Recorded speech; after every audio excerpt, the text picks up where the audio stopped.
Fala pessoal, tudo bem? Professor Bruno, do Redação Mais, que agora, nestas épocas de vestibulares, vira o Literatura Mais.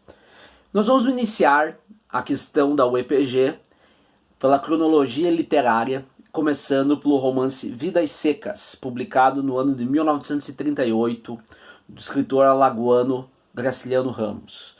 É muito importante lembrar, pessoal, tá, que o Graciliano Ramos faz parte do modernismo da geração de 30, ou seja, segunda fase do modernismo, aquela parte do modernismo que se volta para o legado social, principalmente na prosa. Lembrar que a segunda fase ela tem a poesia, né? Uma poesia também que, embora beba um pouco com características ainda de primeira fase, por exemplo, o verso livre, ela é conhecida em vestibulares por um apego ao soneto, uma visão social, seja, por exemplo, do Drummond, um pouquinho ali do Vinícius de Moraes, da Cecília Meirelles. E na prosa, nós temos esse romance de 30, que também é chamado de neorrealismo, ou ainda geração de 30, ou escritores nordestinos.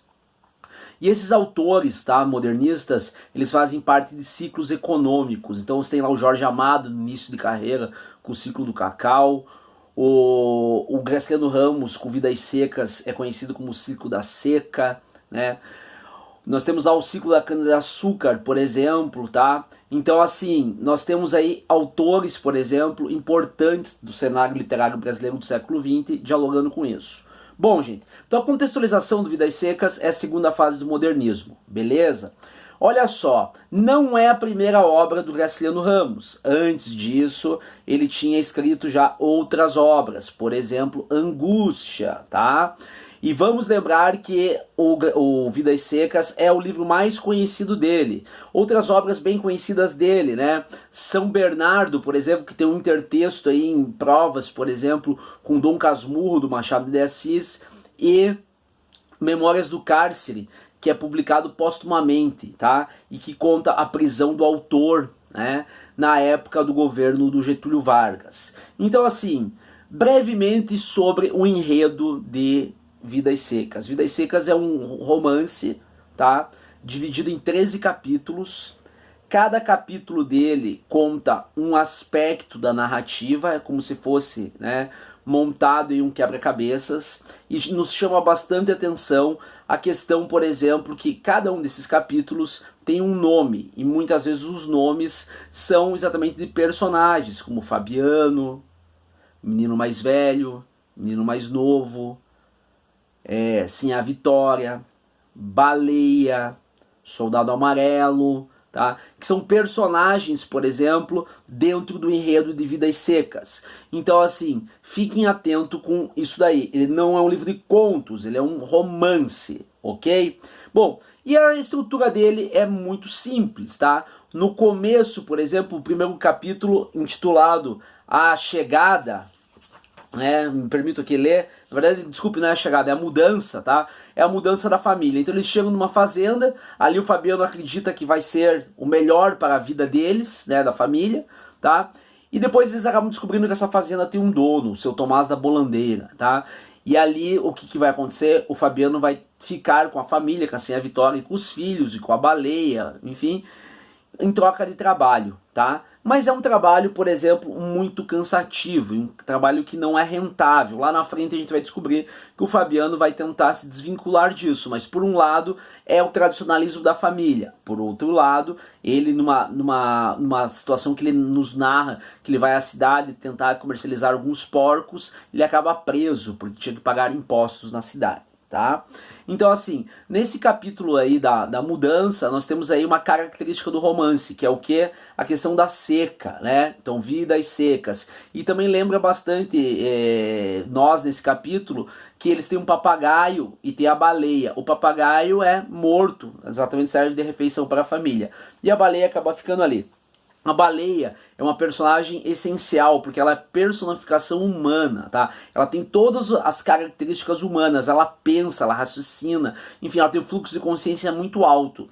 E os outros personagens, por exemplo, Se você pegar o Fabiano é o bruto, aquele que é comparado a um animal, né? Ele fala, o Fabiano é um bicho. Assim, a Vitória, ela tem um pouco mais de esperança, apesar da vida pobre, né? Daquela questão miserável, ela ainda vislumbra, por exemplo, uma questão de mudança. Os meninos, eles não têm nome, eles não estudam, eles são chamados por adjetivos, né? O mais novo, o mais velho. O mais novo é aquele que encarna o pai. O mais velho é aquele que fica, né, em dúvida com a palavra inferno, é aquele que vai questionar exatamente por que o mundo tem tantas palavras. Então a gente pode ver aí uma separação entre esses dois filhos, um que é a tradição e o outro que seria a ruptura. Tá? O mais novo é a tradição, o mais velho é a ruptura. Tá?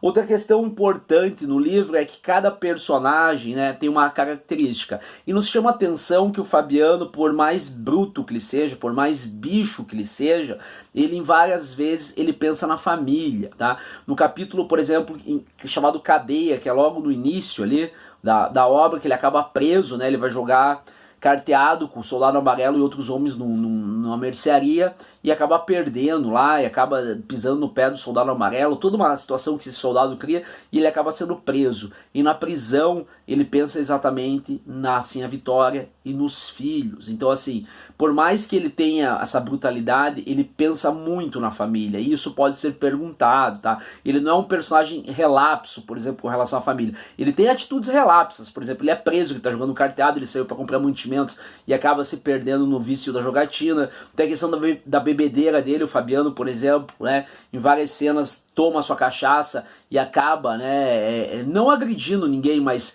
por exemplo, no capítulo Festa, ele acaba dormindo no meio da praça, aquilo envergonha, de certa forma, assim, a Vitória e os filhos, vendo aquela cena do patriarca da família bêbado rolando pelo chão.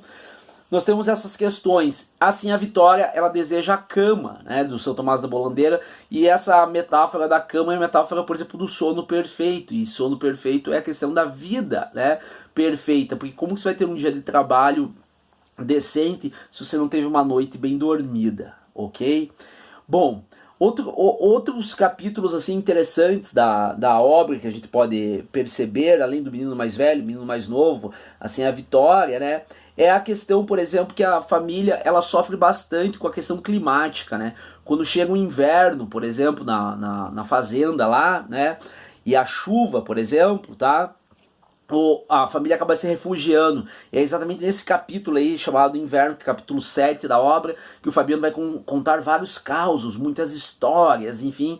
E aí que entra a questão do filho mais velho, o menino mais velho. Ele vai ficar desconfiado, ele não vai acreditar naquelas histórias. Aí nós provamos exatamente essa ruptura que tem entre o passado do Fabiano e a ruptura, por exemplo, com o filho mais velho. O mais novo é aquele que sonha em ser vaqueiro, que sonha em fumar, que sonha em dar orgulho para o pai. Enfim, tem aquela cena muito engraçada que ele vai tentar montar e acaba caindo. E até a baleia pensa, né, na questão ridícula que ele fez ali. Ok? Outra questão interessante é que no capítulo 8, o capítulo Festa, é o único capítulo que essa família sai, né? Todos saem, de certa forma, tá? E vão a uma festa de igreja, né? E acaba lá o Fabiano, né, não se acertando com a roupa, com o calçado, enfim, e termina com ele bêbado, né, rolando exatamente pelo gramado lá, tá?